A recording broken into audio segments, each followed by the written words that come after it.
Shalom and Maranatha. Welcome to the Septuagint versus the Masoretic, the only ministry in the world where we look at the truth of the scriptures. We take the Septuagint on the left-hand side, and on the right hand is the Masoretic, which most Bible versions come out of, including the King James and all, pretty much 99% of Bible translations. So we look at the truth of the Bible, we look at the truth about God, and it's very eye-opening. We found very much gold, like spiritual gold, that will just rock your world in terms of your religion and what you believe in, how we perceive the Bible. So today we're looking at Deuteronomy chapter 23. There are 25 verses. In verse 1, there's an addition of the word in the stones. So the stones was added, which is a figurative, like a metaphor for saying a man's testicles. Essentially in the Septuagint it says private parts, so that is all inclusive, talking about all of the male organ parts, the reproductive organs. Verse 2, we see a big difference. It says here that a person that is born of a harlot shall not enter into the assembly of Yah. Doesn't give us a time frame until when that will expire. In the Masoretic, it does give a time frame, and it says even to his 10th generation he shall not enter. So this is open to interpretation. Perhaps in the Septuagint, a person that is not born, not perhaps, but it is pretty unequivocal. It is self-evident that a person who is born of a harlot shall not enter into the assembly of Yah. But, on the other hand, if that person, that son or daughter, if they marry and they do things the right way, and then conceive a child, would that child then be allowed to enter into the assembly of Yah? It is my personal opinion that I don't see why this would prohibit them. They seem to have righted a wrong, since that is out of their control. Well, it's actually out of the control of the person who's born of a harlot as well. That is true. So meaning, if this person, his or her children, marry and then have kids, they cannot enter the assembly of Yah until the 11th generation, according to the Masoretic text. In verse 3, we have a restriction. This restriction applies to the Ammonite and the Moabite, however. This restriction of waiting until the 10th generation. Verse 4, we see the name of the place where Balaam is from. He's actually from Padanaram, according to the Septuagint. This is the place where Isaac and Jacob went to find their wives. Pethor, the name of the place mentioned in the Masoretic, is not the same place at all. The only similarity that both places have, they're both located in the northern part of Mesopotamia. But as to whether they are identical, I did my homework and it seems they are not the same place. They share a similar geographic region, but that is all. Which means Balaam possibly may have been a relative of the people of Laban. In verse 6, we see a significant difference. It says here, you shall not speak peaceably or profitably to them in the Septuagint versus seeking peace or profit. Again, this is in reference to the Ammonites and Moabites. So it's one thing to speak peace to somebody, to make like a very open concession that you want their peace and you want them to prosper. But it's another thing altogether to maybe secretly seek their peace or just leave them alone. I think those are somewhat different. speaking peace and just seeking peace. One can be done. You can seek someone's peace and yet not speak peace to them, perhaps. So that is an interesting verse. Verse 8, we see that this verse is talking about sons only, not daughters, but perhaps it can be daughters could be included, because a lot of times when it does say sons, it does mean sons and daughters most of the time. Verse 9, we have an omission of you shall keep you from every wicked thing. Verse 10, this is a law regarding nocturnal emissions or wet dreams in our modern day. And this is in the context of warfare, but also not in the context of warfare. So it can be applied across the board. In verse 11, we see a significant difference as to the timing of when this man who has been polluted, defiled by the nocturnal emission, when they are to wash. So in verse 11 it says, toward the evening in the Septuagint, which technically is the afternoon. It's not when it's already dark. In the Masoretic text, it says during the evening, or when evening comes. So this means the sun is either going down or already has set, which contradicts the next part of the verse, which says when the sun has gone down. In both verses, it says that in both versions. So it's clear that the Septuagint makes more sense in this context, in this instance here, that it has to be in the afternoon, toward the evening. It isn't evening yet, but you're getting closer to that part of the day. In verse 13, another significant difference here regarding the tools that you will have on your girdle. It says here a trowel on your girdle, which is a scoop-shaped or flat-bladed garden tool, which is made of steel. It probably resembled a camping trowel. I'm going to show you what that looks like. It's like a small little shovel versus a girdle, versus a paddle, I should say. Okay, so let's just let this load. There it is. Looks something like that. Like a small shovel, that kind of tool. And just looking at one more picture. Okay, I think you get the gist. It's taking a while to load. So let's just move back to the scriptures. Versus a paddle upon your weapon. So no, it's not saying a paddle on your weapon. It's saying a trowel on your girdle. And what would you do with a paddle? Well, a paddle is a wooden tool for rowing. So that does not make too much sense in the Masoretic text, why you would have a paddle there. It describes what this tool is used for. It shall come to pass when you would relieve yourself versus ease yourself. Not sure what ease means, but when you relieve yourself, even in our modern vernacular, we know what that means. To go urinate, or to do number one or number two, essentially. To pass urine or feces. And it talks about it, refers to it as a nuisance, cover your nuisance, versus to cover that which comes from you. This can be taken in so many ways, can be interpreted in all manners of ways, any body substance, any body fluids. But no, this is talking specifically about urine or fecal matter, which needs to be buried and outside of the camp.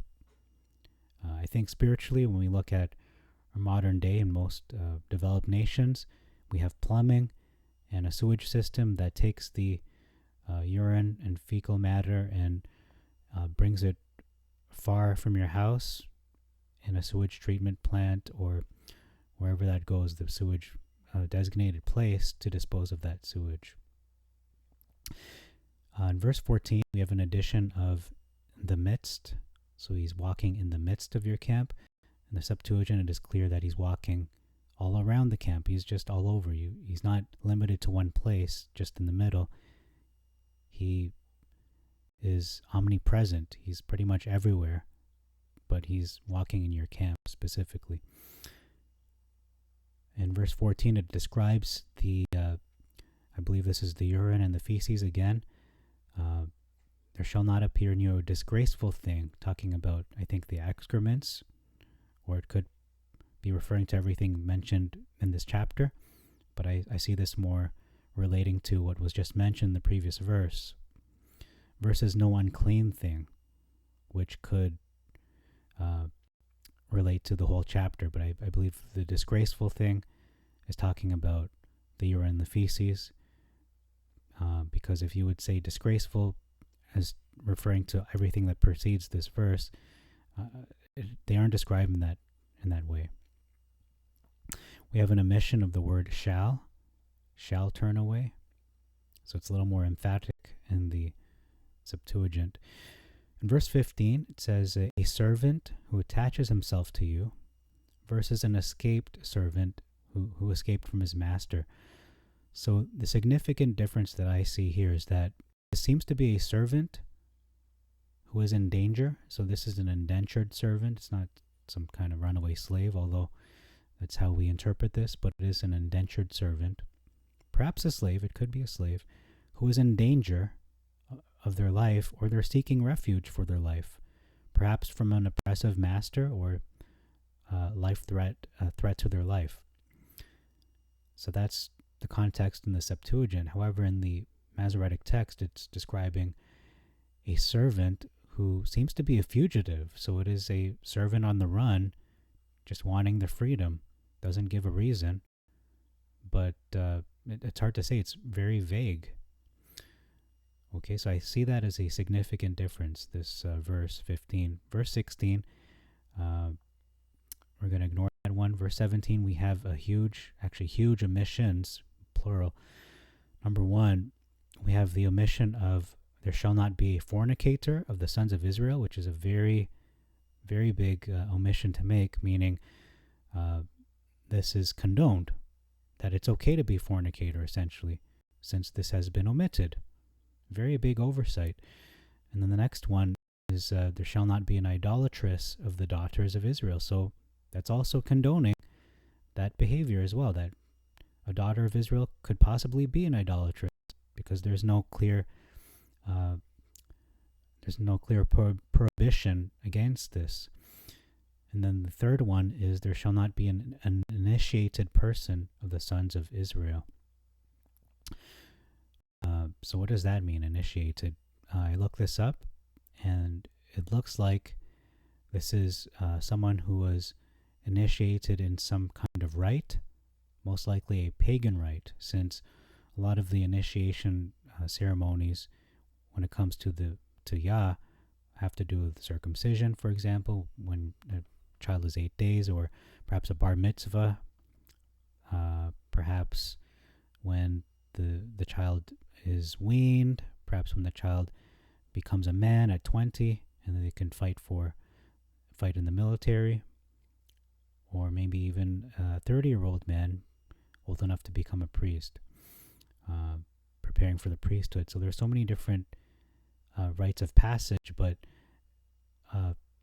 to interpret it in that way would contradict the scriptures. However, when you look at the perspective of Yah, perhaps it is pagan rites. It's the initiation practices of the nations around them that perhaps they would adopt. We have an addition as well in this verse, as if the three omissions were not enough. It says here, a sodomite of the sons of Israel. Now, I'm not condoning sodomy. I'm only saying it doesn't say that here in this verse. However, when we look at the book of Leviticus, it has been reiterated at least 2 times in chapter 18, verse 22, and chapter 20, verse 13, that men who do that act with other men is described as an abomination. And the next verse in this chapter only solidifies this stance, because it says here, you shall not bring the hire of a harlot, nor the price of a dog, so none of the money or the profits from those those lifestyles or occupations into the house of Yah your Elohim for any vow. They shall not be given for an offering or anything to do with the service of Yah. But what does the price of a dog mean? What does that mean? It means it is a synonym. The term dog was a synonym for a male prostitute. This was ancient slang. Dog was to describe a sodomite, or in our modern day and age, a man whore, people would refer to them as, or a gigolo. Okay, so verse 20, it says here, the land into which you are entering to inherit it, versus the land where you go to possess it. So in the Septuagint, it seems to be very specific that it is the promised land that is being referred to here, versus any land in any place.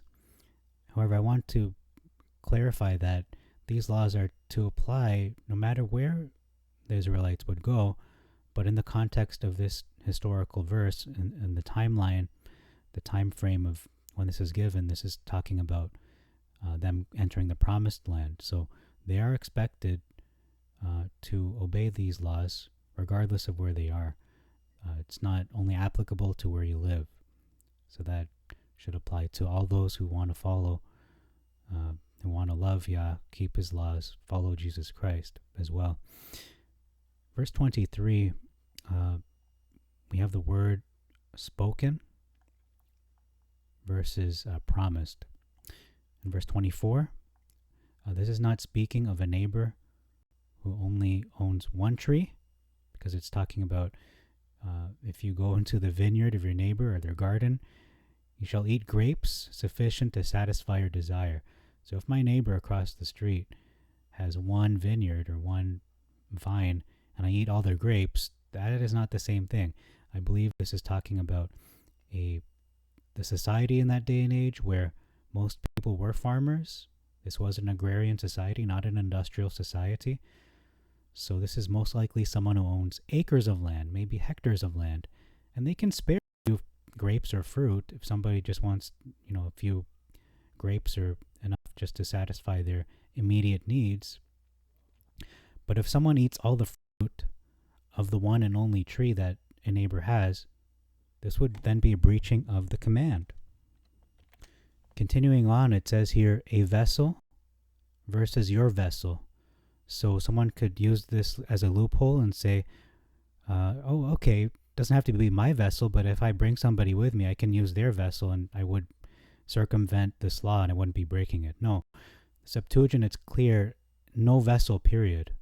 Don't put it in any vessel, into a vessel. It doesn't give you that loophole that you can exploit.